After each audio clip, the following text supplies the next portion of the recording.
रघुवंश के भूषण। रामचरितमानस में 7 सोपान हैं, 7 सीढ़ियां हैं। सुंदरकांड पंचम सोपान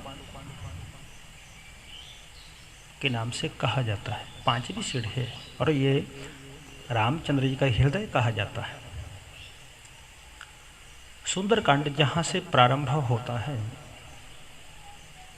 सर्वप्रथम शांतम से इसको प्रारंभ किया गया है। शांतम सहजवतम प्रमेयमनिघम। कहने का तात्पर्य इस कांड में शांति की मांग की गई है।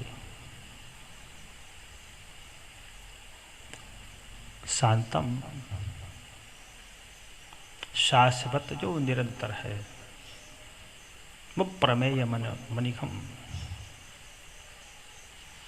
असीमित पाप रहित। सुंदरकांड की कथा को गा करके सुन करके जीवात्मा कृत हो जाता है, धन्य धन्य हो जाता है। सुंदरकांड जहां से प्रारंभ होता है वहां पर चौपाई आई हुई है कि जामवंत के बचन सुहाए, सुनि हनुमंत हृदय अति भाय। जामवंत जी के वचन हनुमान जी महाराज को अति प्रिय लगे। लेकिन वो कौन से वचन थे जो हनुमान जी महाराज को अति प्रिय लगे? हमको भी पता चले तो किष्किंधा कांड की परिसमाप्ति पर जहां समुद्र के किनारे वानर राज इकट्ठा हुए थे, समूची वानर दल सेना वहां थी, तो वहां सबका बलाबल का परीक्षण हुआ। सबने अपनी अपनी क्षमता बतलाई। किसी ने कहा कि मैं 10 योजन समुद्र को लांघ सकता हूं, किसी ने कहा 20 योजन, किसी ने कहा 50 योजन। अंगद जी बोले कि मैं जा तो सकता हूं परंतु आ नहीं सकता, मेरा आना असंभव है। तभी जामवंत जी ने हनुमान जी महाराज को कहा।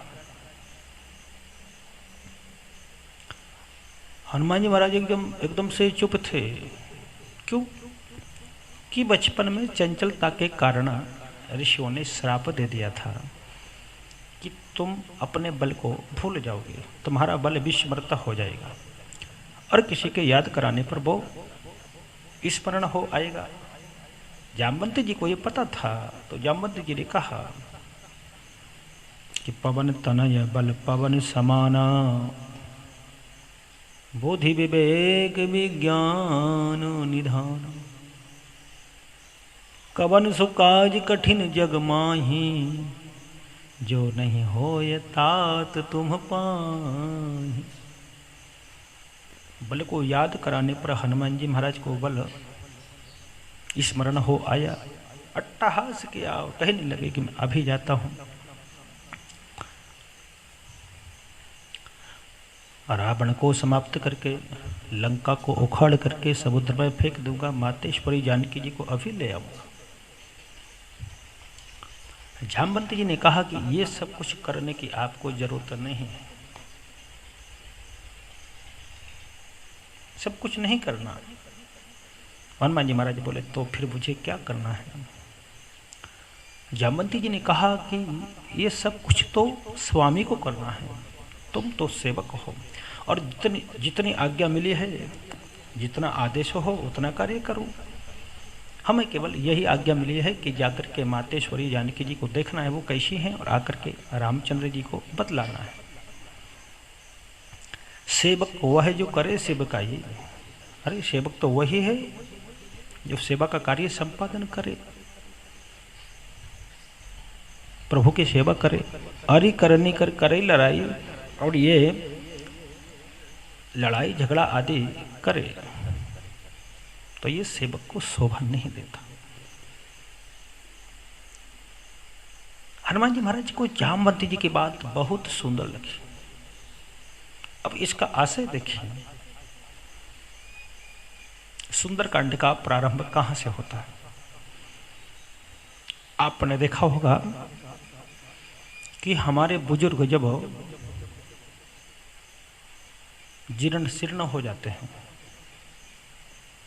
पिताजी कहो, बब्बा जी कहो, दादाजी कहो, घर में जो बुजुर्ग होते हैं, उनकी चौथी अवस्था जब आ जाती है, जीर्ण शीर्ण हो जाते हैं, तब उनका कहना कोई नहीं सुनता। शास्त्र तो कहते हैं कि मातृ देवो भव, पितृ देवो भव, आचार्य देवो भव, अतिथि देवो भव। तो बूढ़े व्यक्ति की बात को माना नहीं जाता, सुना नहीं जाता, समर्थन नहीं किया जाता। जिस घर में बूढ़े व्यक्ति की बात को सम्मान न दिया जाए, समझो वहां सुंदरकांड नहीं है। सुंदरकांड कहाँ है? जिस घर में बूढ़े व्यक्ति की बात को माना जाए, सम्मान किया जाए बूढ़े व्यक्ति की बात का। हनुमान जी महाराज युवान हैं। अरे जामवंती जी महाराज, जामवंत मंत्री यति बूढ़ा, जहां बुजुर्ग व्यक्ति की बात को माना जाए, समझो वहां से सुंदरकांड की कथा प्रारंभ है, शुरू है।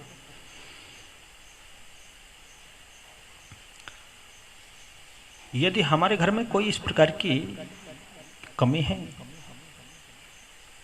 तो उसको हम सुधार लें,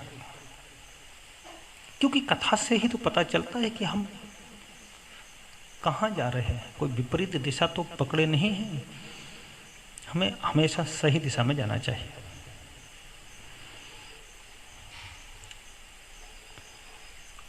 हनुमान जी महाराज ने सबसे कहा कि जब तक मातेश्वरी जानकी जी को देख करके मैं नहीं आ जाऊं, तब तक कोई दुख हो तो दुख सहन करना, और यहाँ कंद मूल फल खा करके मेरी प्रतीक्षा करना। ऐसा कह के सबके चरणों में दंडवत प्रणाम किया। हनुमान जी महाराज बोले कि मैं कार्य को करके आऊंगा। हम किसी कार्य को करने जाते हैं तो हमें संकेत मिलते हैं। यदि प्रसन्नता हो तो समझो वो कार्य जरूर अवश्य सफल होगा। हनुमान जी महाराज ने कहा कि हो ये काज मोहे हर्ष विषय की, कार्य अवश्य ही सफल होगा। मुझे विशेष हर्ष हो रहा है, प्रसन्नता हो रही है। यह कहना ये सवन कहूँ माथा, चले वो हर्ष ही धरे रघुनाथ। बाबा तुलसीदास जी सावधान करते हैं, कहीं जाना है तो सबको प्रणाम करके जाओ, आशीर्वाद लेकर के जाओ। और हाँ, रामचंद्र जी को जैसे हनुमान जी महाराज हृदय में धारण करके गए, वैसे आपको करके जाना है तो कार्य सफल हो जाएगा। हनुमान जी महाराज जैसे ही चले तो देखा कि बार बार रघुवीर समारी, तरे क्यों पवन तनय बल भारी। जेहि गिरि चरण दे हनुमंता। हनुमान जी महाराज ने एक बड़ा सा पर्वत देखा और उस पर छलांग लगाई, उसके ऊपर पहुंचे। वहीं से उड़ करके जाना है, छलांग मार के जाना है। मकान जितना ऊंचा बनाना हो, नींव उतनी ही मजबूत चाहिए। 10-5 मंजिल ऊपर मकान बनाना हो तो उसकी बुनियाद, उसकी नींव मजबूत होनी चाहिए। वैसे ही हनुमान जी महाराज ने सोचा कि मेरी उड़ान बहुत लंबे है, पर्वत भी मजबूत चाहिए। जिस पर्वत से छलांग लगाई वो पर्वत रसातल को चला गया।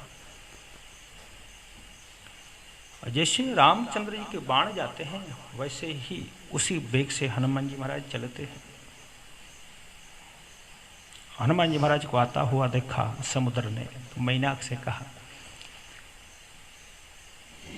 कि रामचंद्र जी के दूत आ रहे हैं, स्वागत करो, सत्कार करो। मैनाक पर्वत थाल लेकर के आया स्वागत के लिए। कहने का तात्पर्य भाव यूं समझें कि जब हम शांति की खोज में जाते हैं तो ऐशो आराम हमारे सामने आकर के शांति की खोज नहीं करने देते हैं।